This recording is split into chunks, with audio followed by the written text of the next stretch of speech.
Hey everyone, been here working on my Case 1835B Uniloader skid steer with the 188D diesel engine. I'm replacing all the filters and looking online, there's not a lot of information on how to do that. I don't have the manual that tells you how to do it, so I kind of figured it out myself. Because I had to figure it out, I thought hopefully I'd be able to save somebody the time to have to figure it out on their own. Um, let's get started. Um, Remove the radiator to give me a little more room to work. It's pretty tight in there. Um, the clearances are pretty tight. It's pretty hard to get your hand in there or a wrench in there on those filters. Obviously, filters are supposed to be hand tight, but it's pretty rare that I can get one off without a wrench. Also, I raised the arms up. Um, it's kind of a hit and miss on that. It gives you more room to replace some of these back filters, but it blocks the air filter. So probably want to replace the air filter before you raise the arms. It's pretty easy to replace. Um, but first things first. Replace the oil filter. It's just right there. Let me grab my flashlight. Replace the oil filter. It's just right there, down there between the engine and the fuel tank, back by the starter, kind of. It's pretty easy. It's probably the easiest filter to get out, honestly. You look right here. You just reach down through here, and you can get your hand on it or a wrench on it, and you can get it out. Next filter I replaced was the air filter. I don't have. I'm not gonna take that out because again, I think the arms have to be down to actually get it out. But it's got a nut down here. You just untighten this. It's got a collar on it. Um,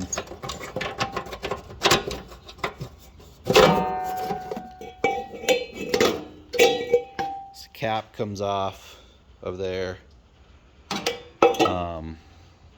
It's got this little rubber jacket on it. You pull that, take this wing nut out right here, and the whole thing just slides off. Probably gonna send you a new washer for that, and it says it avoids the warranty if it's not put on there. A new washer put on there. So I put a date on it.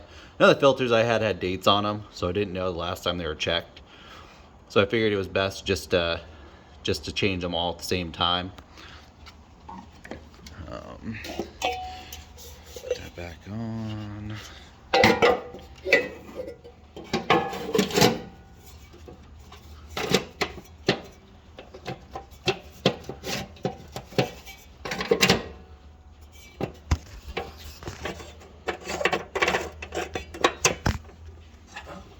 Just tighten that back up, and you're good to go.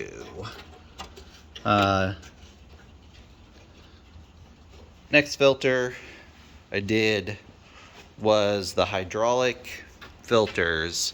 There's actually two of them. You got one right here up in the front, super easy to get to, super awesome. You pull that out, it makes a huge mess. So it's gonna be aware of that. Probably want to put something down here to keep it from getting oil, filling your alternator with oil. I just used a rag, accepted that was just gonna make a mess. The next one, oh, forgot my flashlight.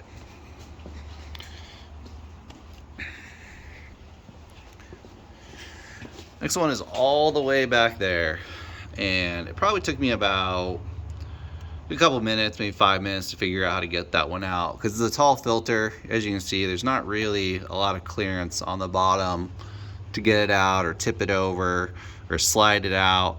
And even if I got it out, the kind of question is like, how do you get the new one back in? And then you kind of see the battery sitting over here. So what you gotta do on that one is you gotta pull. There's this battery access door. This is somebody made this adjustable battery door thinger on here. I don't know if that's stock, but you gotta pull the battery out, actually, because you can see the filters right there. With the battery out, you could actually pull that out pretty easily. Getting it back in is hard because you're holding that filter, and I filled it back up with oil.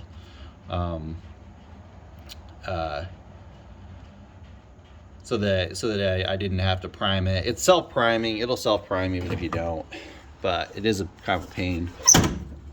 Get it back in there. The next set of filters are the fuel filters. You got 2 fuel filters on this, top one and bottom one. Obviously, top one super easy to get to. Bottom one not so much. Look here. Yeah, still forgot my flashlight again.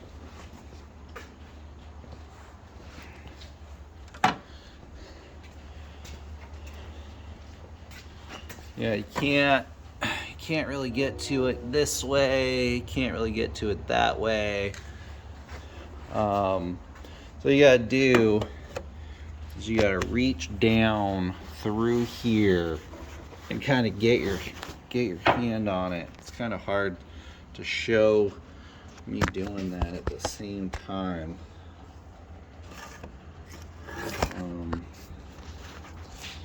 Anyways, you gotta kind of reach around through stuff down around the back side there, and it was on there pretty tight. I ended up using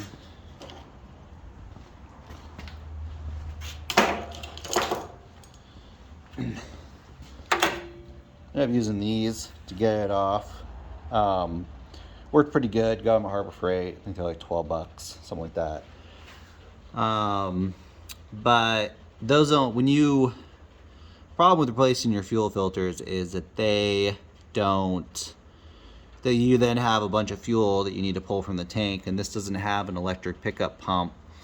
If you're lucky, down there, that metal thing is a priming pump, and if you're lucky, yours works. Mine didn't, so I had to take this top screw off right here and take a vacuum pump and use a vacuum pump to pull fluid up from the tank to there.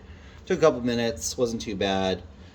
Some people say to fill them, that you could at least fill the bottom one with fuel. I didn't do that. I don't see much reason to do that since I'm pulling fuel all the way up anyways. And you know, you risk getting contaminants in it when you do that. Anyways, I think that's it. Your 2 fuel filters, your 2 hydraulic filters, your oil filter and your air filter. That's all locations that I got them out. Let me know if you have any questions. And hopefully this saves you some time, because it took me a while to figure this all out.